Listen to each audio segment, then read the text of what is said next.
and that sort of thing. Some really beautiful piano there, but there was also some really lovely narrative about challenging stereotypes and as Lyra referred to, it was in an English primary school setting. I think it was in prep or grade ones, really challenging about occupations and what children might do when they indeed grow up. That's okay, we'll cover it in the rest of the presentation. So I would also like to acknowledge the traditional owners of the land, the Wurundjeri people of the Kulin Nations, and pay my respect to elders past, present and future.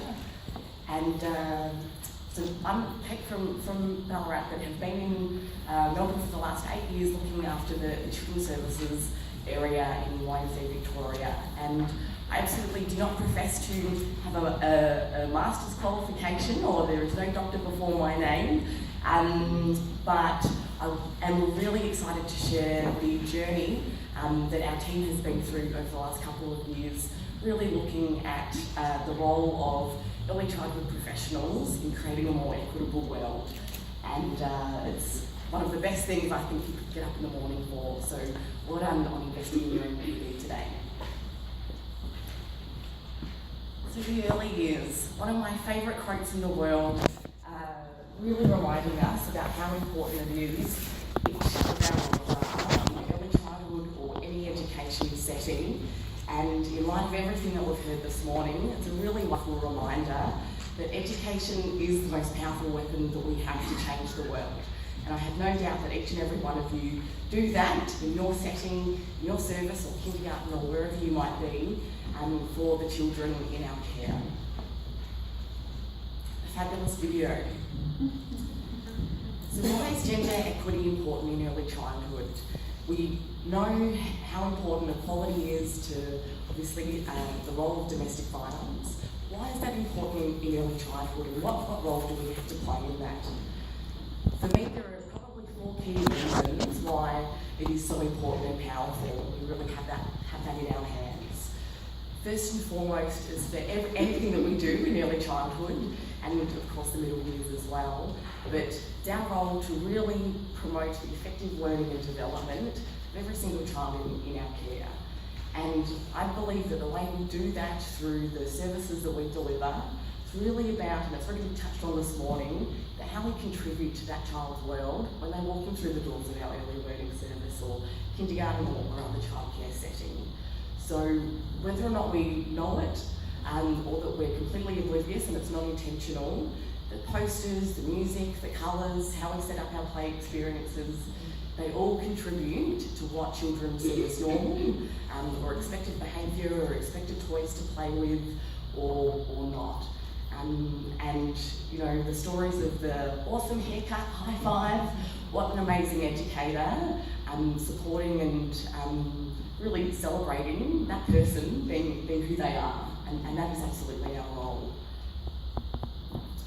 We know it is intrinsically linked to the National Quality Framework, the Early Years Learning Framework, practice principles, and learning outcomes. So the practice principles in particular that I'm really reminded of are things like the equity and diversity and promoting that throughout the curriculum, things like having high expectations for every child. We don't not teach the girls how to count to 10 because we think they're a bit worse at maths. Of course, we have high expectations for everyone. We don't think that the boys can't show their emotions or be a wonderful nurturing friend to someone who might be in need. Of course we do. We expect the same for both a young boy as we do a young girl. And the respectful and relationships and that responsive engagement is a really large part of that as well. I know there are some actual experts on the EYLF and people who have created that document here today, but I wanted to share and just highlight the practice principles that we all know, that guide our practice every day. But this presentation is really about stimulating some thinking regarding how we promote equality in early childhood through that intentional use of those sorts of practice principles. We've got them coming up on the screen now. I won't go through every single one, but the other 3 words that are probably my favourite in NQF and also throughout the EYLF are these 3 here, so all these 3 areas. So learning through play and how we support and scaffold a child's learning through their current interests, and how we support them to opening up their world a little bit for things that they might not have thought that they could or indeed should play with. So really challenging those sorts of norms and stereotypes. The environments that we set up, if we encourage the use of, the tonal pastels are obviously the girl colour crayons, and the other colours are obviously for the boys, and they can take that out to the mud pit when they're getting all dirty. So those sorts of environments that we intentionally create. And sometimes unconsciously as well. I remember hearing an educator giving a fabulous tour. She's a wonderful person, wonderful educator, and she was talking about how the mud pit, that's been developed for the boys. And she didn't really even notice that she was saying it. It's just something that came out, but it wasn't created for the boys. It was created for everyone. So just having that real self-reflection, which I'll touch on more in a few moments as well, about the language and what we actually accidentally sometimes create. And of course the intentionality, which I just love the notion of doing something intentionally to create a more equal world or to challenge stereotypes. The other reason I think it's so important in early childhood, and it was touched on earlier I think by Emily, is a really unique intersect, the childcare environment, with the number of women in the workforce. I think someone quoted 97% earlier. We exist primarily to support both men and women being able to go to work after having a baby. The Australian birth rate is a determinant, or a demand determinant of our services. And so this one isn't so much about children, but it's about the workforce and the environment and culture that we create. So things like the policy frameworks, things like the workplace response to family violence policies, which are becoming more and more normal, which is absolutely fantastic. So supporting staff who might be going through family violence through additional leave. You don't need to take annual leave to go to court. In a lot of great organisations, so really encouraging that, because of course the cohort of our workforce is so female dominant that it will inevitably be happening. So whether or not you know it or you don't, it's great to have that sort of culture and environment where we say, we really support the women we employ, and we do that through these sorts of things. The interactions with children policy, which we all know we need to have by law, and it's one of the most pivotal policies I think of any service. Really having a lens there on being intentional around creating an equal world for both boys and girls, and the workplace flexibility. So quite often flexibility or maternity leave and those sorts of things are really talked about with a bit of an eye roll, and aren't they committed, and this is baby number 2, come on, we're flexible for number 1. But so of course when our own educators or valued employees need to go and have children, if that's their choice, the role of a responsive and supportive, respectful employer simply can't be underestimated. And obviously that's not just for the birth parent or the mother, but for fathers as well. And what better reason is there for gender equity to be important in early childhood than wanting to create generational change, where a young boy and girl can play with a doll's house, because doll's houses are awesome, and really beautiful interaction and journey through play together without a raised eyebrow. So what I wanted to share with you was a project that was funded through Vic Health a couple of years ago for YMCA Victoria, and it was a really fantastic project aimed at promoting respectful relationships between men and women in the workplace. Because as we know, we all spend so much time at work. It's a really fantastic place to challenge norms and biases, and whether or not it's perceived or otherwise, boys clubs at the top and all of those sorts of things. Not because the YMCA had a particular issue with that, which is sometimes what made a few people nervous, or people think we'll have a problem if we do this project, of course, there's no unique problem there, but we are a business in Australia, and we know the stats about leadership or domestic violence and all of that. So there's and I heard it described the other day as a health crisis in Australia. And as an organisation all about healthy living and healthier, happier communities, it would be really foolish for us not to really unpack this topic. So the overall objective of the project was to ensure that the programs and services really reflect the principles of gender equality and equal and respectful relationships everywhere. So whether or not you were a lifeguard on pool deck or a senior manager, making sure that was really part of everything that we did. So it was a 3-year project, and as I said, it had a focus on that healthy workplaces, and that's where our own family workplace response to family violence policy originated from, which was an excellent outcome. And although it did focus also on women's representation and leadership, because it's such a large organisation, they had a pilot approach, and I was looking after children's services at the time, and we were delighted to be one of the successful pilots in the project, really looking at the area of children's services and how we can promote equal and respectful relationships in that environment. So I'm very pleased to share our journey through that. So it's a pretty complex issue or topic to tackle, and this is really how we went about it with our team of educators. So we wanted to challenge unconscious bias from educators, and we all have both our known biases and unconscious biases. And what we fundamentally wanted to answer was this question.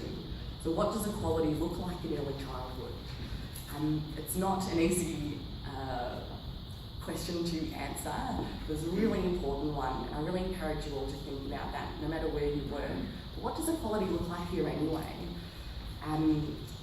And the further reason that sort of question is so important is that in early childhood we exist to support, sure, the learning and development of children, absolutely, but also their growth and ambitions and hopes for the future and their, and their dreams. And of course, at the most micro level, discrimination or feeling as though children, young Lucy, you're 7, you'll earn 70% of what your brother does, but that's okay. We really want to challenge that. Because of course that discrimination impedes girls and women from achieving their individual hopes and dreams. And I couldn't think of something more opposite to what it is that we all get out of bed for in the morning to try and deliver. So it's a really confronting fact there. So what did we do to try and answer that question? And can I say it is a question that I don't think ever has a final answer, yet we've nailed it. Just like diversity or inclusion in general. But we did start with training. So well done again on investing in your own training today, because of course this is where it always starts. And we trained staff through a series of different workshops right across the early learning centres, but in particular at the Darebin Community Centre, on things like understanding gender. So understanding the difference between sex, that is your anatomical sex, versus your gender, which is a lot more fluid. And again, I'm certainly no doctor in this area, but the notion of performing your gender, or the fact that society expects you to behave a certain way if you are a boy or a girl, haircut, colours, whatever. So really challenging that. And of course we all have a gender, we all are one sex or another, or generally. So it can be a confronting area for people to really reflect on, which is interesting. But so gender stereotyping and gender equality. We have information on expectations for staff. So we really communicated it as we want to create an equal world for every boy and every girl to reach their full potential. That's really what our philosophy reflects. And we want to do that by challenging anything that is accidentally sexist, that is gender stereotypical. All the boys want to go outside and play outside. All the girls obviously want to stay inside and do art and craft. Those sorts of things that can accidentally the traps you can accidentally fall into. We owe it to our kids to not generalise them in such a way, because of course that's not the case. That's a bit silly when you even think about it outside of that room context. But we all can fall into those sorts of traps. We put a statement in all of our position descriptions regarding gender equality and our intent there. We audited our books, our resources, the image you've given me is of a boy. And am I, for some reason, really weird if I'm a boy and I want to learn how to cook that delicious looking cheesecake? Of course not. So that representation and imagery is so important. And we have full control over what is or isn't on our walls or in our books or the stories we tell. And of evaluating our philosophy and making sure that was really clear in there about what sort of services that we really wanted to be in. And it is absolutely a confronting process to go through. And I really love this quote about self-reflection, and we know that's a really key part of the NQF and GELF as well. And self-reflection it's an incredibly humbling process. But it is essential to find out why you think what you think, and why you say what you do, and then better yourself. And I am certainly not immune to this. A friend of mine was telling me the other day how she went to see a doctor, and in my mind, I imagined the doctor as a man until she said I should do this. And I caught myself doing that. My own doctor is a woman, so what's up with that?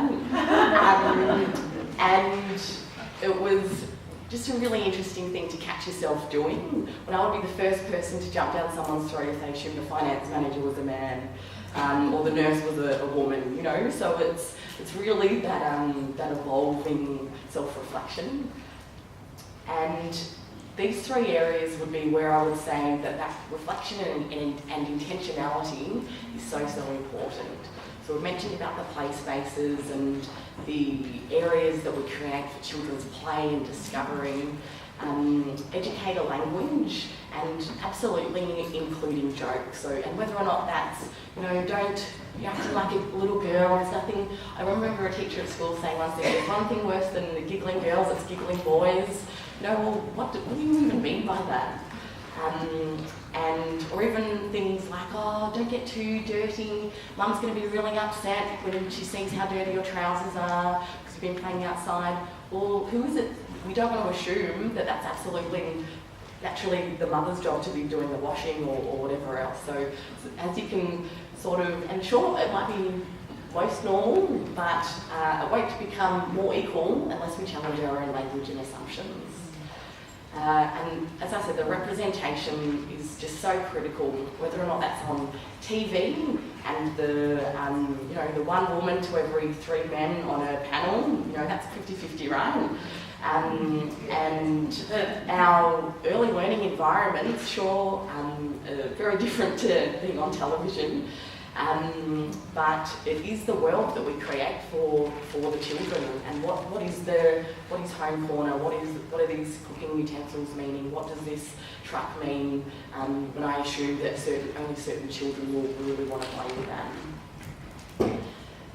Things like conscious use of language in written evaluation. So really, so if you are an educator who is observing a child's learning and documenting that, think about the language that you might use when you're writing about a boy's experience versus a girl's experience. So challenge you to think about, do you use words and skills like empathy, nurturing, sensitive, caring for others when you're writing about a boy's learning and play experiences? And do you write also about the decision making or leadership or problem solving of a young girl in your care who might be discovering mastery of something for the first time? So thinking about those sorts of things is also really important, because of course parents read that. It's really lovely to read about both of those sorts of qualities, whether or not you have a son or a daughter. So again, challenging the notion of what it is to be a boy in the world today. 1 minute. Understanding gender and equity hotspots. So dress-up days, when I grow up activities, outdoor play, arts and crafts, all of those sorts of things. Just understand that there are certain hotspots where you can fall into those traps more than others. And this was the key goal at the end of the process, wanting to really develop a gender lens. So eliminating and challenging stereotypes. There's no reason that the post-male person in the story can't be a woman versus a male postie and all those sorts of things. And again, we have full control over what these children hear and listen to. Wanting to really acknowledge Play Unlimited, and I'll touch on them in a moment in these things, but the key part here is that it's really important that boys and girls can play with different and the same toys, because otherwise they start to see themselves as fundamentally different. You know, there's not two types of people in the world, men and women. There are millions of different types of people in the world. So using toy play as an opportunity to really break down those barriers is really important. And I wanted to touch on this. Please don't fall into the trap early on, as I did, of thinking that trucks or astronauts are somehow better goals or toys than princesses or anything that might be pink. Absolutely not. All toys are created equal. But it is our role as educators to really scaffold and build on a child's learning experience. And push them, or not push them, but encourage them past their initial choices and encourage them to also learn new things. I almost wasn't going to put up this photo of this little boy playing with the truck. I thought, oh no, I can't support a gender stereotype here. But if you look deeply, I mean, he absolutely loves that truck. You can see how much he adores it. And we've got a female educator there supporting his learning and interaction with that. So that's okay, as long as we also encourage other aspects of this young child's life and interests. So in light of time, I wanted to just share some helpful resources. So yes, Sheryl Sandberg, lean in, it's all about adults and it is. But she shares some really interesting things about stereotypes and women's accomplishments versus men's accomplishments, and it's really, really interesting. There's Delusions of Gender by Cordelia Fine, who is an amazing woman, 10 times more knowledgeable on this topic than I am. But I wanted to share with you, she writes in her book Delusions of Gender that children as young as 2 will choose a different toy to play with if they feel that adults are watching them. That is, sure, you might think that the boys just can't get enough of the trucks. They know if there's a doll in a truck, they're expected to pick up the truck and not the doll. So again, really, that's why our environments are so important. Play Unlimited is a fantastic advocacy group committed to not having genderised marketing of toys. And also wanted to mention the Gina Davis Institute of Gender in the Media, so American actress who is really dedicated to challenging stereotypes in films and in books and other sorts of sort of journalistic avenues. And an article on LinkedIn regarding maternity leave, really challenging the negative stereotypes that creates. So again, all of those different things really intersecting in early childhood. And it's really exciting to try and create that more equitable world for our children. So thank you very much for having me.